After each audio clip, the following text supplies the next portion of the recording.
I am 87 years old. I have outlived my wife. I have outlived most of my friends. But most importantly, I have outlived the version of myself that used to wait by the phone. I'm going to tell you something that violates every rule of the American dream, every heartwarming commercial you see around the holidays. Here is my confession. Don't expect anything from anyone, ever, not even your own children. I know how that sounds. It sounds bitter. It sounds like the rambling of a lonely, cynical old man. But if you give me just a few minutes, I promise you, I am going to hand you the blueprint to the greatest, most absolute freedom you will ever experience in your life. What if the expectation that your kids are supposed to save you from loneliness is actually the very thing building your prison? We are raised with this unwritten contract in America. You work 60, 70 hours a week. You pay the mortgage. You fund the college tuition. You sacrifice your own youth to build a foundation for your family. And in return, you secretly believe that when your hair turns gray and your steps get slow, you will be rewarded. You expect a harvest. You expect a warm, crowded living room every Sunday. You expect them to drop everything because, well, you dropped everything for them, right?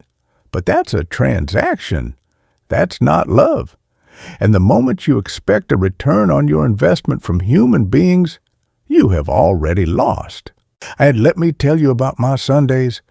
For the first few years after I retired, Sundays were an agony.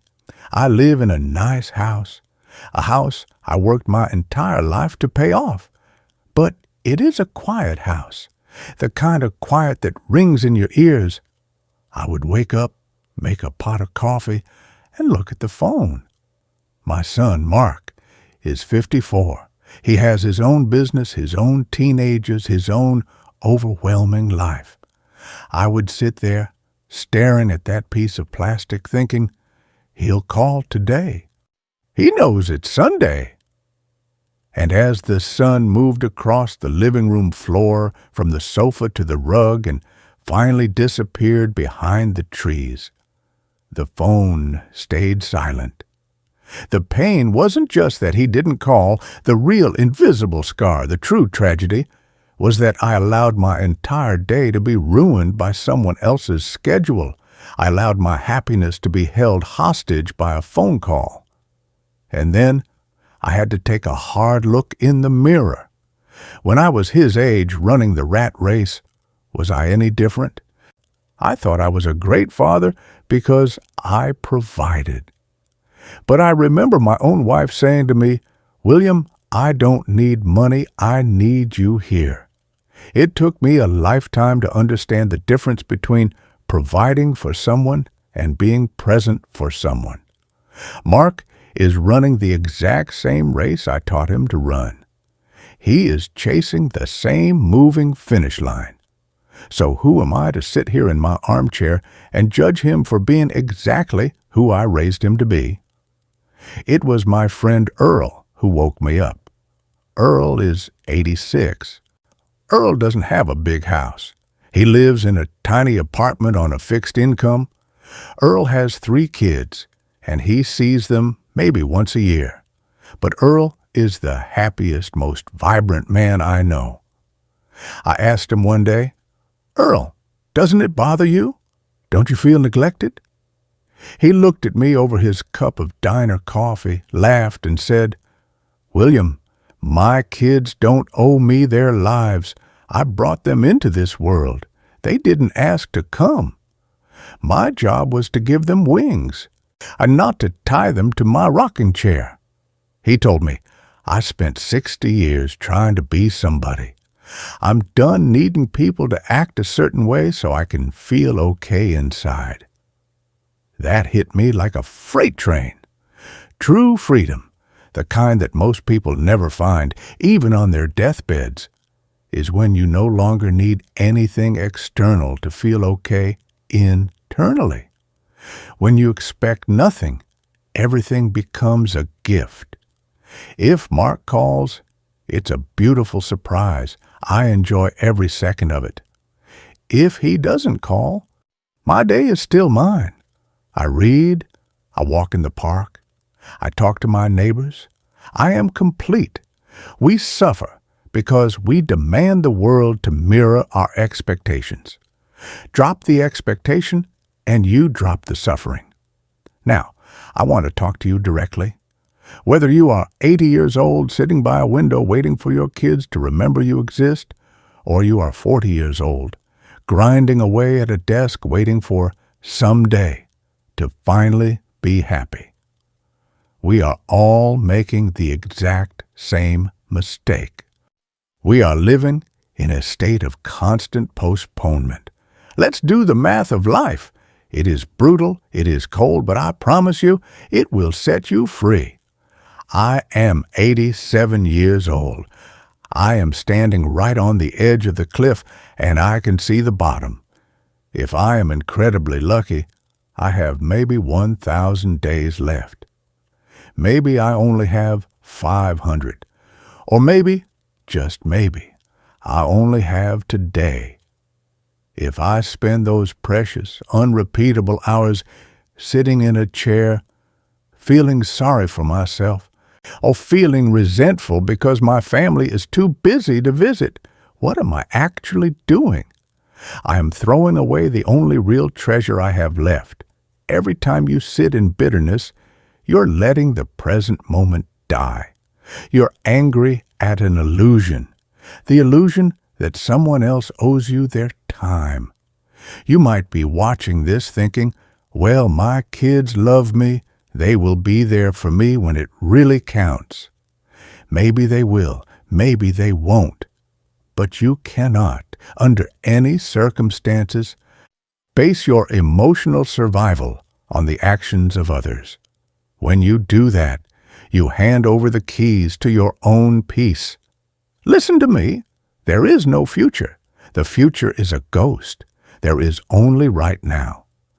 Every single time you wait for someone else to validate you, to visit you, or to make you feel loved, you are hitting the pause button on your own existence. You are treating your beautiful, fragile life as a waiting room for a better future that might never arrive. If you don't find peace right here, or right now entirely by yourself, you will never find it anywhere else. You think a crowded room will cure your loneliness? The fear of being alone doesn't disappear when the house is full.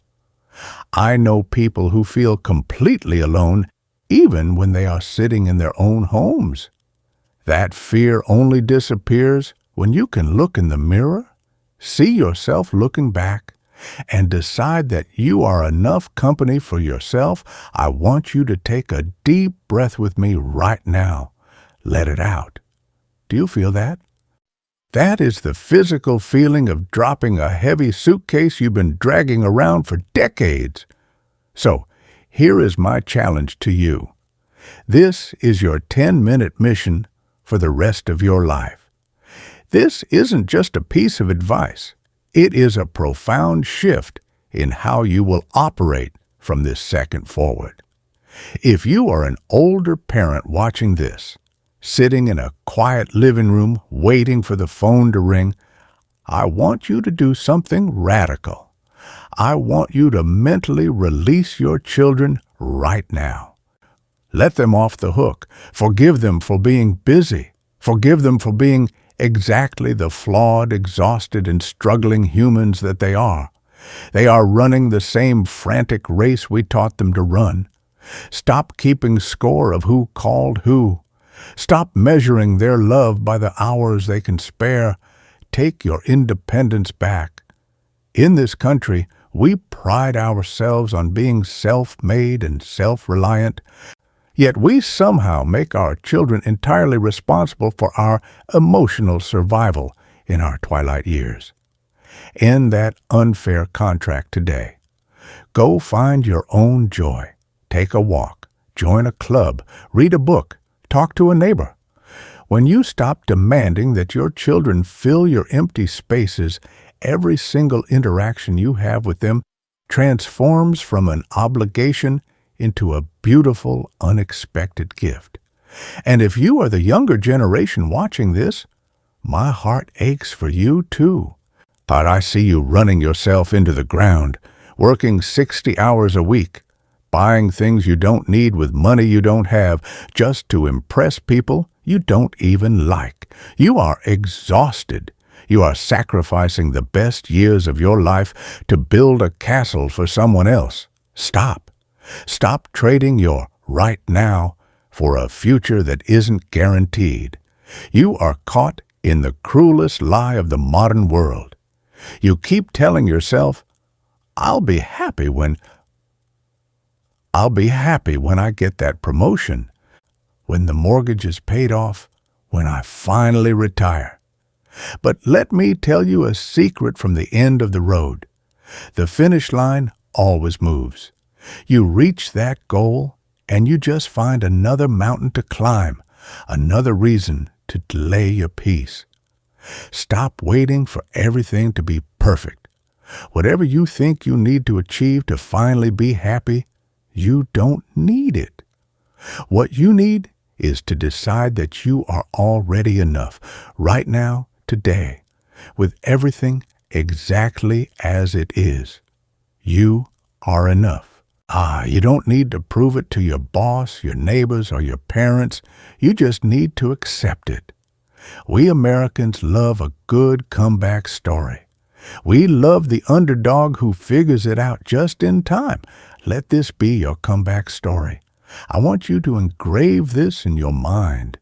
Write it down. Put it on your refrigerator.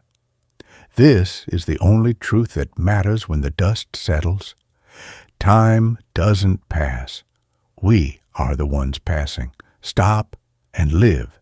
If these words woke something up inside you today, if you felt a weight lift off your chest, please don't just keep it to yourself. Don't let this be another video you swipe past.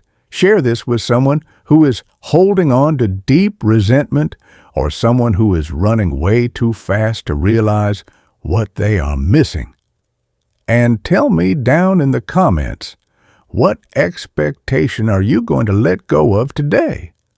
What is the I'll be happy when that you are finally dropping?